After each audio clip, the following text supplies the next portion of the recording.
Sir सामने सामने एकदम बेटा करण सर यहाँ पे देखिए करण सर सामने सर इधर देखो ही नहीं Shweta ji duty Shweta ji which is rarer. We don't see that many fresh funny voices. I think Udayan would back me up on that. And this is exciting. Why did you choose humor? Well, actually, it wasn't intentional. But if you look around you, I mean, when you live in a city like Bombay, there's so many funny things going on, and just so quaint and particular to Indians. And they have a wonderful way of doing the ordinary things, but just infusing them with a lot of quirks, which I find really entertaining. And I didn't intend to make it funny. It was just the way they were written. And it just happened to be funny. Everyone's gone on about how observant you are. And I agree, when I read the book, that was the first thing. There's so many, acute observations of people. But I'm mystified about how you can get to observe these people. Because the residents of this Paradise Towers, which is like this, ambitiously named perfect building, which is imperfect residence, it's a world very different from the world you occupy. And you don't have very much anonymity to go on the street and observe people. So how do you come up with these characters? As everyone has said repeatedly, I've always been a very shy child, and growing up I've been very shy too, so it always meant I was in the background, and there was always so much going on around the members of my family, different people who would come and visit, whether it was Diwali or Holi or birthdays, and it gave me a chance to observe people and the way they behave, their body language, but peculiar traits they would have. And these things always stayed in my mind, and they found their way onto paper in Paradise Towers. Truman Capote once said that all literature is gossip. And you seem to have taken that a lot to heart. A lot of this is about what people are whispering about other people, and the idea of, changing degrees of perception. So, is that the kind of book you like reading as well? Is this more juicier narrative? Is that your kind of style? It's not only the kind of book I like reading, but again, huge influences from when you read anything by Jane Austen. She always has, there's some kind of internal dialogue going on, specifically between the women.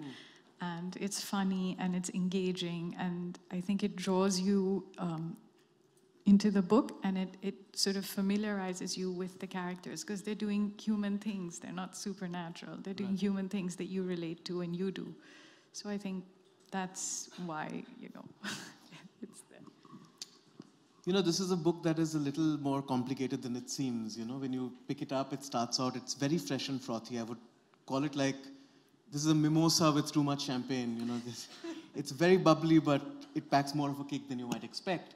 It delves into depth, and it delves into human frailty, and there is insecurity in the characters. So I'm curious to know, what was your genesis for this? What was your starting germ that made you think, I will write a book about this building and these people?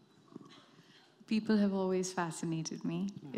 They're interesting to watch, and specifically people in my country, because they come from such different places and mindsets and ideologies and customs, but when you put them all together, they somehow get along, and they manage to pull along. And that's always fascinated me. It's just such a country teeming with, people with different characters and characteristics, also a lot of stereotypes. But sometimes they rise above them, and but more than often they succumb to them. Sure. And that in itself is so entertaining for me. Yeah, it's fascinating. But was there one character that came first, or one little bit of the storyline that came first, and you thought, okay, I can build something around this? Not to give too much away to people who haven't read the book. The building came first. Okay. The building came first. Right. And then I had to people it. And I drew from people I've met, some family members, mainly my Bengali side of the family. and that's how it came about. Right. This is one section I picked out because it reads incredibly cinematically. There are bits of the book that read very much like a movie. One bit that I really liked is about a policeman who's wiping his bald head using the same handkerchief with which he had previously handled evidence. So someone notices him doing this and he immediately ties it around his neck like a scarf. So this is it's a visually comic moment. It's ripe for the movies, So coming from a film family, do you often find yourself thinking cinematically, visually? Inadvertently, yes. I think a lot of what we write is influenced by art, and that is cinema, that's pictures, what you see on television, and today what you find on Instagram and all of that. So yes, definitely. And are you already, I'll beat Karan to this question, but are you already thinking of, the Paradise Towers movie? Are you already imagining it? I don't know. I'm not thinking of anything yet. I'm just happy the book is out there, and I hope people enjoy it.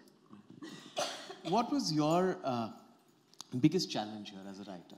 Because it's a first book, it's a very daunting thing. It takes a lot of time, takes a lot of discipline. It's a completely new thing for you to do. So what was the hardest? The discipline, to actually sit down and write, and that was it. The people were easy. It was like I've known them all my life. They were friends. The story came to me, but it was the discipline of actually having to sit down and transfer what was in my head onto paper. Okay. And have you been nervous about how people are reacting to the book? Are you surprised by their reactions? I am very nervous, and I probably will be surprised. Right. Before we open it up to questions, I just want to bring it back to the idea of the Paradise Towers movie. We are, we are in Bombay. We have everyone here. And I just want to see, do you picture some of these people as actors? While writing about them, did you visualize anyone like that? No. No. And do you think this is going to be more a Zoya Akhtar movie or more a Karan Johar movie? Let me put you on the spot. I don't want to get into trouble.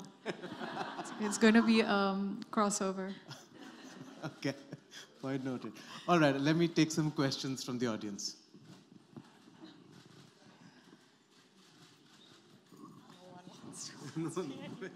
Everyone's scared of going first.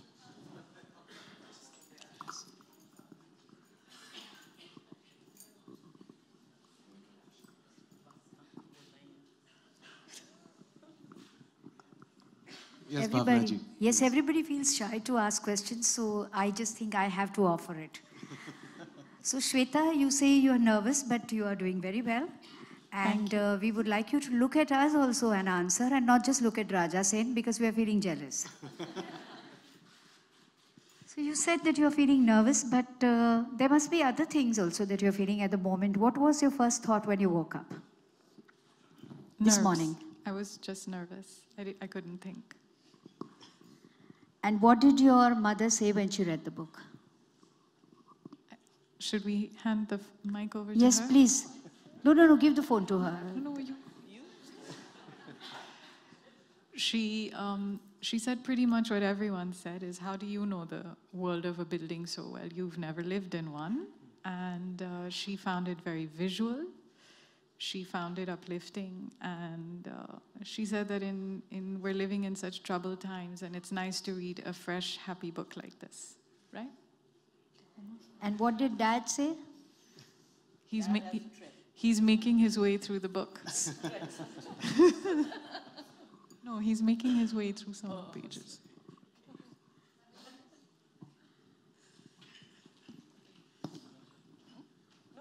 I've read portions of the book.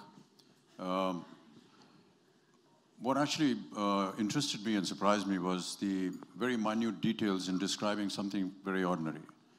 And I just love that. As she said while she was talking to Raja, that she found something extraordinary in even the littlest of moments. But how well to be able to design that in words. That was very fascinating for me. Right. I've been informed that we're running out of time here, but Shweta is going to be signing books now, so we're not letting her off the hook just yet. So please get your books and make her sign, interesting individual dedications to all of you. Thank you. Thank you for Just to wish her good luck. And I'm surprised why she took so long to launch a book. She could do it much earlier also. Better late than never.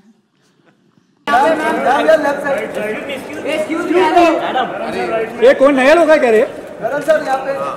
Sir photo जाए photo sir एक second sir हो जाए photo sir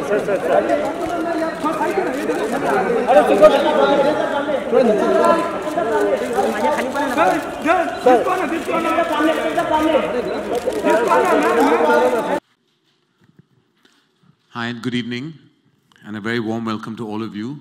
We have friends and family of Shweta's in the house, and this is a wonderful, wonderful house full of love. So I have to say that I invited myself to host the proceedings. Shweta is very shy and never likes to ask anyone to do anything for her, but I invited myself because I'm mainly a host and I just direct whenever I get some free time. And so I decided to do this because I love and adore Shweta, and I have grown up with her. Both of us grew up and we got really close as children because we had one common factor. That was the bullying of Abhishek. We were both bullied, though we were both much older than Abhishek was. And I think Auntie Jaya will tell us more stories than what she might remember. But I remember that we actually bonded when we were both tied to a tree trunk while the others were playing. Why we were tied to that tree trunk, only Abhishek will be able to tell you. And when I turned up to Shweta's birthday party in a Superman costume, though there was no theme that particular day, my mother, of course, was misinformed and sent me looking like Superman. So I have many, many memories of Shweta. But what I do know about Shweta is that she is an exceptional, exceptional talent. She's always stayed away from the spotlight, though everyone who's close to her and knows her well knows that possibly the best actor in the family is Shweta. Her ability to tell a story, her ability to narrate an incident, her ability to mimic many, many leading lights of the film industry, which they may never know of or never see because Shweta is that shy. But I always knew that she was talented, exceptionally astute, amazingly observant, and actually has a sense and an ability to write so beautifully that I knew, and I was not surprised the day I knew that she turned columnist, and then finally she turned author. When I read Paradise Towers, I knew that it was really a huge loaf of life, not just a slice, but a loaf of life. Everything that she's keenly observed, having lived in Delhi, having lived in Mumbai, having traveled the world, and mainly the way she addresses the characters, the way she actually points the nuances of human behavior is all there. Apart from that, her exceptional wit and her storytelling expertise is all there for you to see. Shweta, I wish you all the best for your debut venture into the literary world. And I'm sure that there will be many, many more, and you will do your father and your grandfather tremendously proud. Give it up for Shweta Bachchan, Nanda, ladies and gentlemen. And of course, who better than her iconic and legendary parents to do the honors today? Both of them leading lights of the film fraternity, exceptional actors, exceptional entertainers, and possibly the most amazing people I know in the movies. They're like parents to me, and I'm very, very grateful to have known them in my growing years. Ladies and gentlemen, please welcome Shweta's parents, Mr. and Mrs. Amitabh Bachchan, Mrs. Jaya Bachchan, and Mr. Amitabh Bachchan on stage. Feeling at this moment? Thank you, ladies and gentlemen, for having us here. It's a moment of great pride and honor, very emotional for parents to be at the launch of their daughter's book. As a father, I feel very privileged because she's my daughter, and daughters have a special place in my heart. I wish her all the very best. All I can say for the moment is I'd endorse what Karan said a little earlier on, that she really is the best actor in the family. Every time we go through some kind of a moment in the day, during any event, there's always a little family meeting at the end of the event at home. and she takes over and does a takeoff on everyone that was present there. I do look forward to this evening when she will do a takeoff on tonight's event.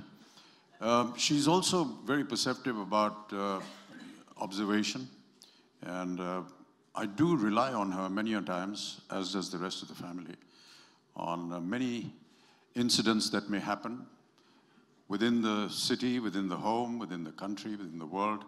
She has an opinion. Many a times we discuss, I do, the outcome of a film that I may have done or a film that she may have seen. And I have to say that she's always been right. When she says that a film is going to do well, it does well. When she says it's not going to do well, it turns out exactly right. So many a times I have begun to share some of my scripts. I'm afraid I couldn't do many of them earlier on, and I want to be excused for that. But recently, though, she has been extremely helpful, very perceptive in giving me ideas and thoughts on what I was working on. I can only give you my love and my blessings, Shweta, and thank you so much, all of you, for being here today to encourage her to grow, not just as my daughter, but as a woman and as a lady. Thank you. Thank you.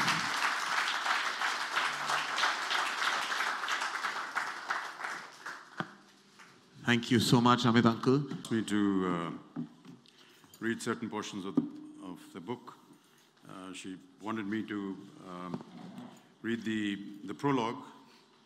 I'll do a bit of that, and then a small portion inside the book as well.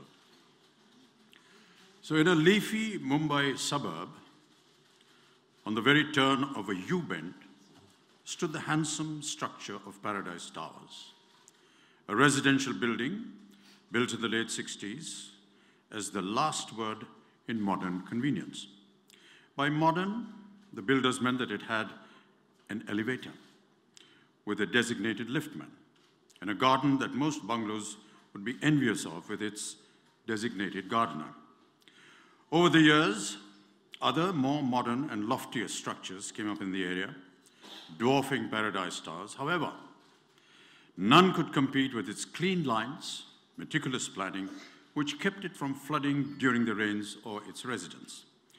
The building stood a few meters from the beach, and depending on the time of day, it enjoyed either a balmy breeze or the stench of drying fish.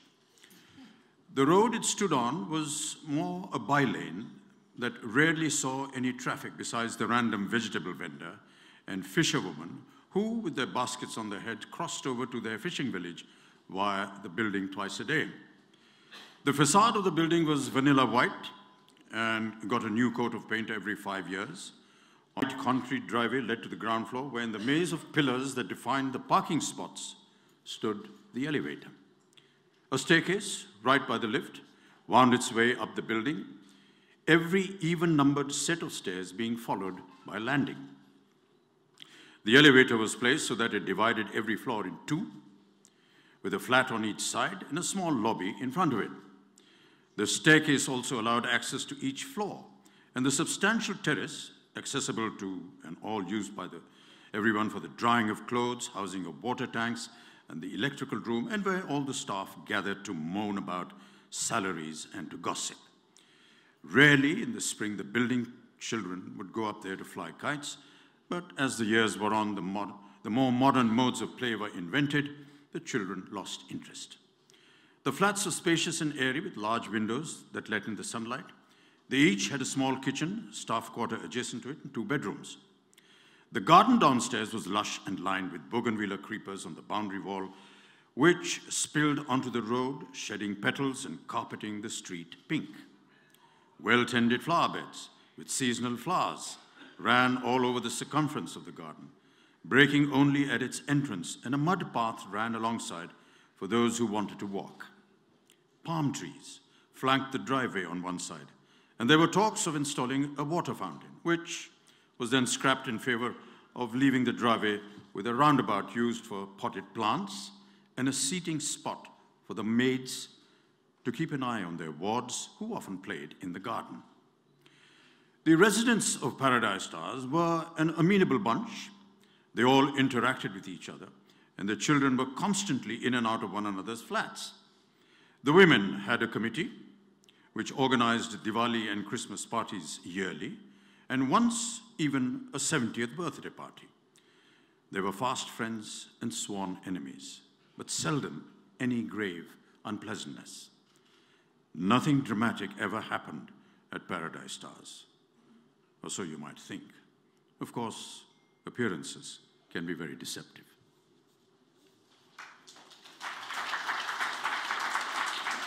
So that was the prologue to the book, and there's a little small chapter on one of the elements that stayed in Paradise Stars. So Dinesh's vacant spot in the car park was soon occupied by a bicycle superfluously trilling its bell as Mr. Roy, his mop of wiry black hair ruffled by the wind and thick black square-framed spectacles balanced on the tip of his nose that he peered over, swerved into place.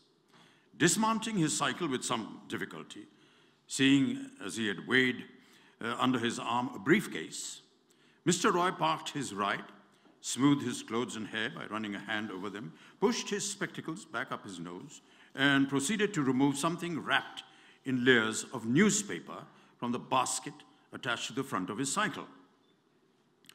From the shadows, a middle-aged man came forward and relieved Mr. Roy of his briefcase, leaving the gentleman to better hold his newspaper-wrapped parcel.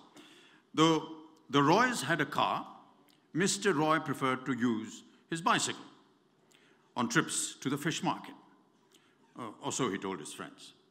The truth, however, was that he had once driven himself into the gutter right outside the building. A nostalgic song on the radio had set him off daydreaming, causing him to lose control of his car. The car and Mr. Roy were extricated from the gutter with great difficulty. One of the Kapoor children had even captured the entire episode on their phone. The car, though, sent for an overhaul, would always smell of rotting bananas every time the engine overheated.